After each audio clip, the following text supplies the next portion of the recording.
Hello everyone. In today's video, I will discuss about Max Weber's concept of ideal type.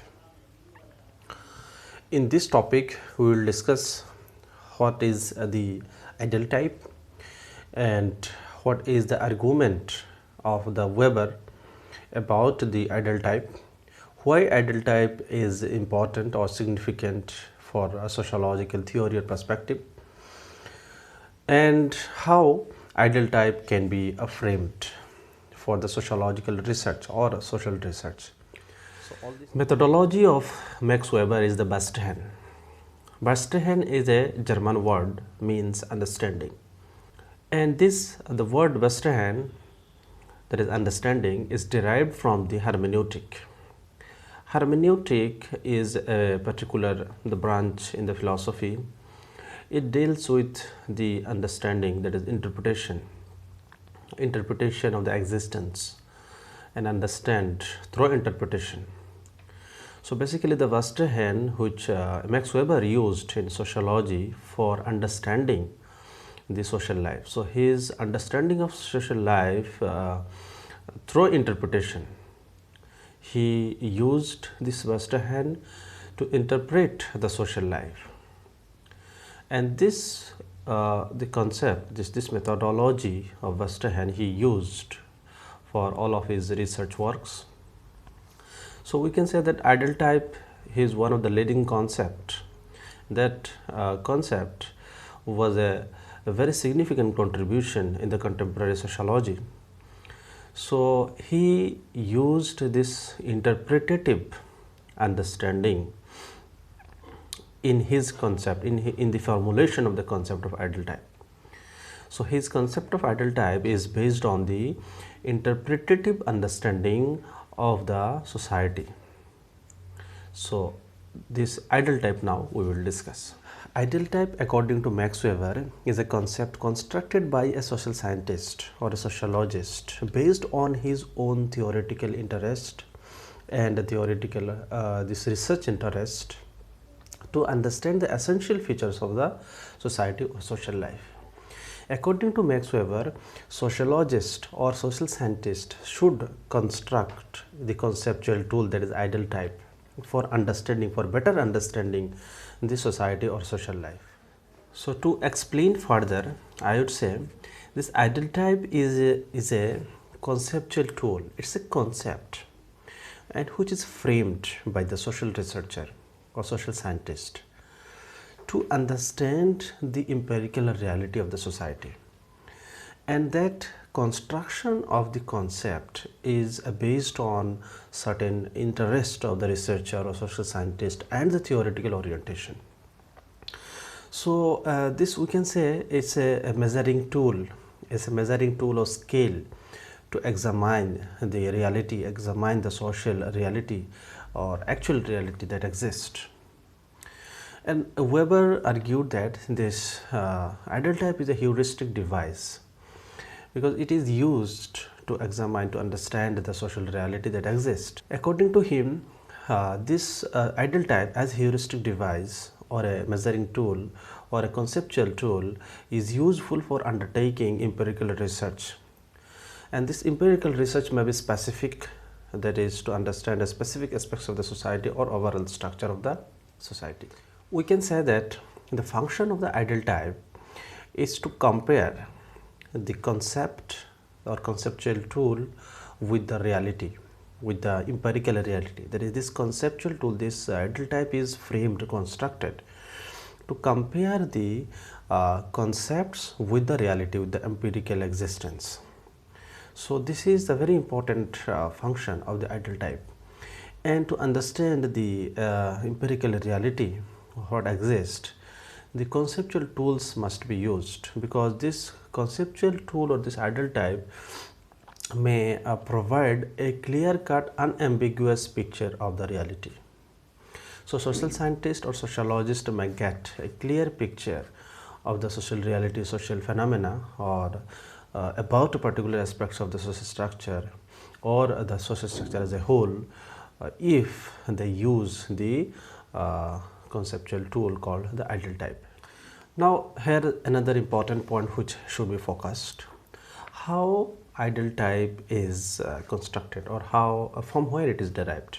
According to Max Weber, ideal type is derived inductively from the real world or the history.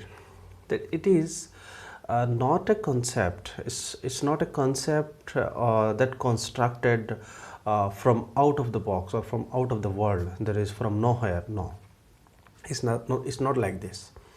This conceptual law, this ideal type is framed based on the previous the theoretical formulations and the real world that exists. That is, the researcher through their observation, through historical analysis, through theoretical understanding can only frame the ideal type. Without the knowledge of the social world, without the knowledge of the society particularly, and without the knowledge of the history and the theoretical or formulations, the ideal type cannot be framed. So according to Max Weber, without the knowledge of the society, without the knowledge of the history of any particular society, social scientist or researcher cannot construct or formulate the ideal type. Ideal type is not something which is abstractly formed through imagination, like the poetry and the novel. It has to be linked with the real world. So it can be framed only if the researcher has a complete, or means the overall understanding, observation of the society or social world, and know the history of the society. Here I am giving example. If a researcher or a social scientist wants to frame or construct a model economic, a model the economy of any society, so he or she has to understand the economy of the real society or the history of economy of that particular society. Without having any prior knowledge of the history of the economy of that particular society and what is there in the reality, one cannot make the model economy. So, so that is why according to Max Weber, for framing ideal type, the observation, the knowing of the history, understanding and knowledge of the society is must or is essential. Another very important point of the ideal type is that it should not be very specific nor very general. This, according to Max Weber, ideal type should neither be very general nor very specific. For example, there cannot be an ideal type of the model Indian society, because numbers of the institutions, numbers of the parts of the society are there. So we cannot generalize or cannot make a general model society. So there should be a particular conceptual tool or ideal type about the different aspects of the society, and it cannot be very specific. That is, a model of this particular village or this particular society can be used for the rest of India. No. So it cannot be very specific and it cannot be very general. It has to be in between, very specific and general. As we already discussed, that ideal type should derive from the historical understanding and the observation and the real understanding of the society.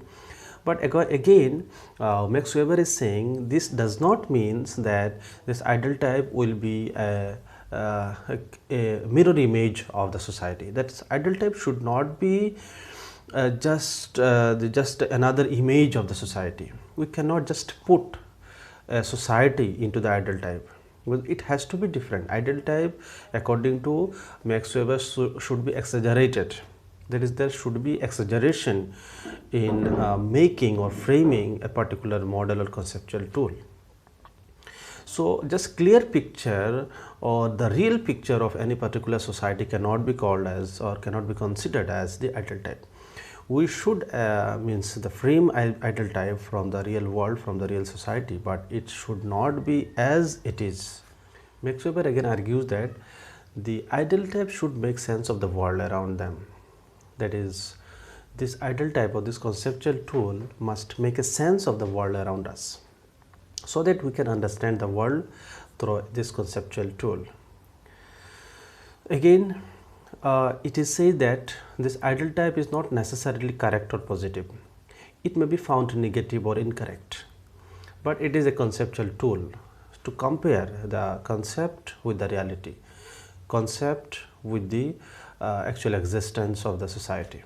So, it is not necessary that this ideal type will be correct and positive as it is.